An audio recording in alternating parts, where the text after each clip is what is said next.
নমস্কার বন্ধুরা, তোমাদের ভালোবাসা আর আশীর্বাদ নিয়ে আমার ছোট্ট চ্যানেল খাওয়া দাওয়াতে হাজির হয়ে গেছি। আজকে আমি তোমাদের জন্য সামারের একটা স্পেশাল রান্না নিয়ে এসেছি। আজকে তোমাদেরকে সামার স্পেশাল যে রান্নাটা তারই রেসিপি আমি শেয়ার করবো। তাহলে চলো বানাই, তোমরা দেখতে থাকো, আশা করি তোমাদের ভালো লাগবে। তো দেখো, আজকে তোমাদের কাছে যে রান্নাটা রেসিপি আমি শেয়ার করব সেটার জন্য লাগবে পুঁই শাক। আমি এগুলোকে সবগুলোকে পরিষ্কার করে ধুয়ে নিয়েছি। পুঁই শাক লাগবে, এরকম করে ছোটো ছোটো কেটে নিয়েছি। আলু লাগবে, এরকম ডুবো করে কাটবে। লাগবে ভেন্ডি, কচু, আর লাগবে তোমার ছোলা। আমি ছোলাগুলো রাত্রেবেলায় ভিজিয়ে রেখেছিলাম, তারপরে অফ ক্যামেরাতে আমি সেদ্ধ করে নিয়েছি, কারণ না হলে তোমাদেরকে দেখালে ভিডিওটা বড় হয়ে যাবে।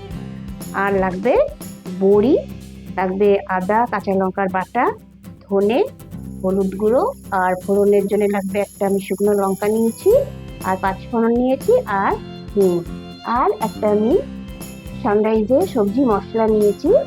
তো এটা যদি তোমাদের কাছে না থাকে হাতের কাছে, তাহলে তোমরা জিরে গুঁড়ো এর পরিবর্তে ইউজ করবে। আমি এটা না থাকলে আমি জিরে গুঁড়ো দিয়ে রান্নাটা করি। তাহলে চলো বানাই। তো দেখো, কড়াই চাপিয়ে দিয়েছি, আমি এটাতে সর্ষের তেল দিয়ে দিচ্ছি। তোমরা সর্ষের তেলে এটা রান্না করবে, সাদা তেলেও রান্নাটা হয়, তোমাদের সুবিধা মতো করবে। এবার আমি এতে বড়িগুলো ভেজে নেব।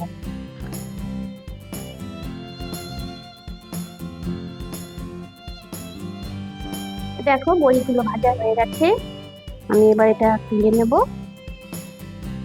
তো ওই তেলেই আমি আরেকটু তেল দিয়ে দিচ্ছি। এবার আমি দিয়ে দেব পাঁচফোড়ন,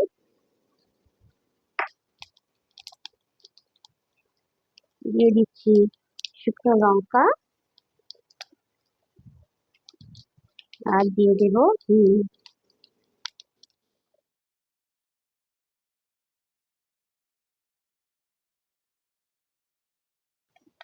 তো ফোড়নের একটা মিষ্টি গন্ধ এসেছে, এবার আমি আনাজগুলো দিয়ে দেব। দিয়ে দিচ্ছি প্রথমে আমি কচু,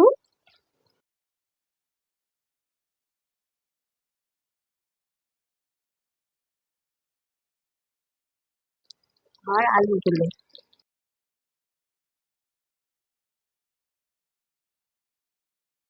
এগুলো আমি একটুখানি ভেজে নেবো আগে।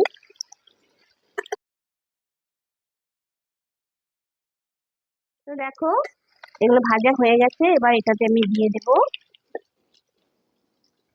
ভেন্ডিগুলো,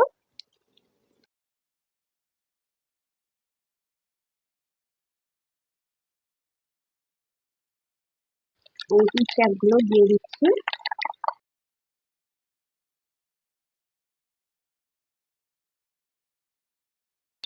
তো এটা আমি একটুখানি কষিয়ে নেবো আগে।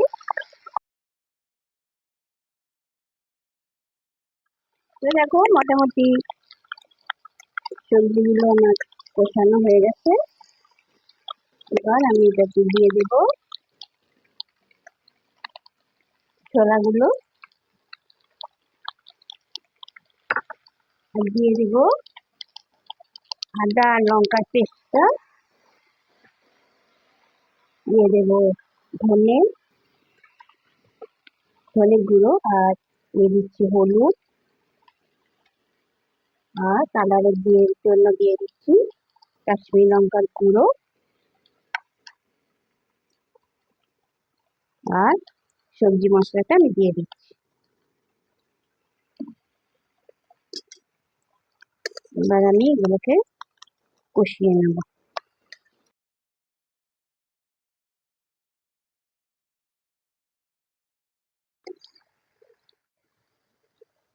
তো দেখো, এবার আমি দিয়ে দেব স্বাদ অনুযায়ী লবণ।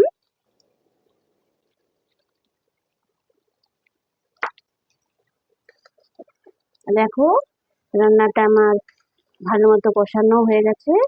এবার আমি দিয়ে দেব এটাতে জল।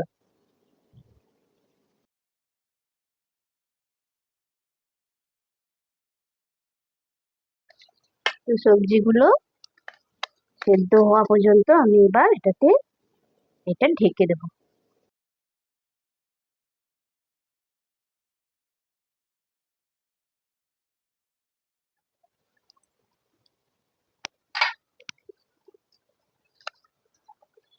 তো দেখো সবজিগুলো দেখেই মনে হচ্ছে সেদ্ধ হয়ে গেছে, আর দেখো সেদ্ধ হয়ে গেছে। তো তোমরা এরকম একটু রসা রসা রান্নাটা রাখবে, একদম শুকিয়ে দেবে না। এবার আমি এটাতে যে বড়িগুলো ভেজেছিলাম সেগুলো ছোট ছোট টুকরো করে নেবে তোমরা। এরকম হাত দিয়ে ভাঙবে, ভাঙা যাচ্ছে। এবার আমি এটার মধ্যে ছড়িয়ে দেব।